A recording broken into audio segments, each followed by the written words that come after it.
Jau 16. gadu Rīgas 13. vidusskolas aktu zālē notiek gaišs un ļoti svinīgs labdarībai veltīts pasākums Lūcijas diena.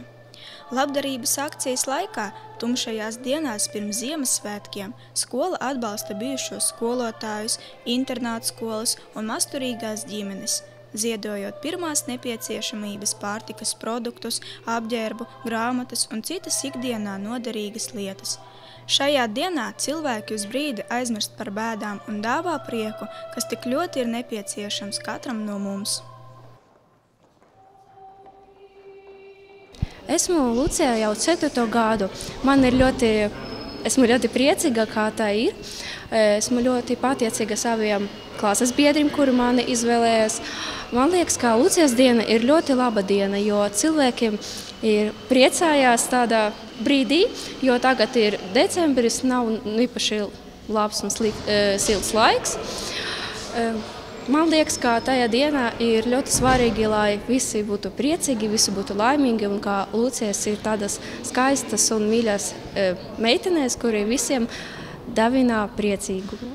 Skola ar saviem ziedojumiem piedalās arī Rīgas domas rīkotajā akcijā Radi prieku skumjās acīs, iepriecinot vientuļos un trūcīgos Rīgas iedzīvotājus.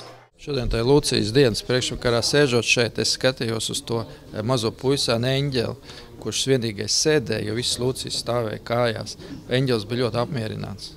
Tad mums jau ir svarīgi, lai tie bērni, kas šeit mācās, viņi būtu apmierināti.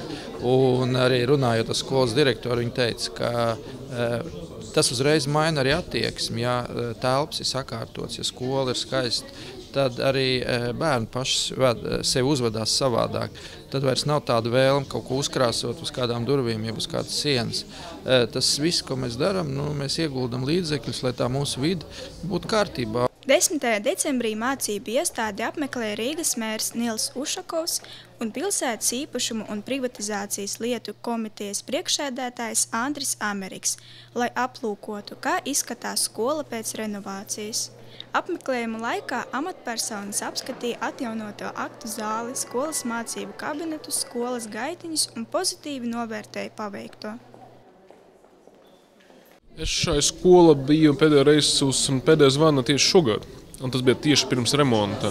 Un no vienas puses man ir žēl, ka tie, kas aizgāja no tās skolas, tad pabeidza, viņi nepaspēja pamācīties tik labi izrunāvētās telpas. Un prieks bija šodien redzēt viss tas skolnieks mazos, ka viņi tagad, cik viņam palika, 10, 11 gadus, pavadījis telpas, kas pēc būtības nav jāremontē. Tā viss ir ideāli. Sakot no fasādes, kas ir pēc būtības tagad ir zināmā mērā Rīgas lepnums, kā no arhitektūras viedokļa, sevišķi pa vakariem, kad ir tumšs un kad tas viss ir izgaismots un iekšā. Paldies gan īpašuma departamenta, gan arī būvniekiem. Paši skolēni ir ļoti priecīgi par izremontēto skolu, kura gan labi izskatās, gan arī ir papildināta ar jauniem tehniskiem uzlabojumiem. Jaunieši novērtē izmaiņas, un tas viņiem dod stimulu labi mācīties.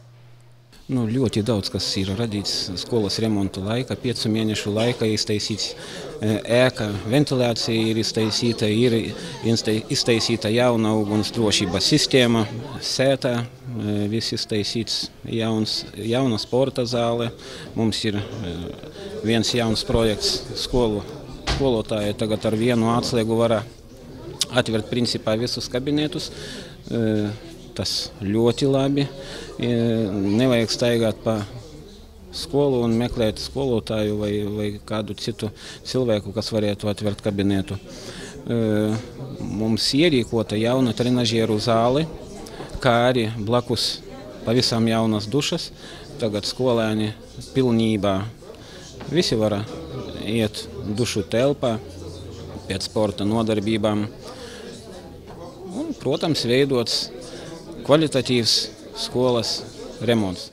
Next Media Group biedrība priecājas kopā ar Rīgas 13. vidusskolas darbinieku kolektīvu un visiem skolēniem par veiksmīgo remontu un novēl skolai ilgi saglabāt savu gaišumu. Speciāli portālam e-skola Inese Ostaņina un Dainis Juroga.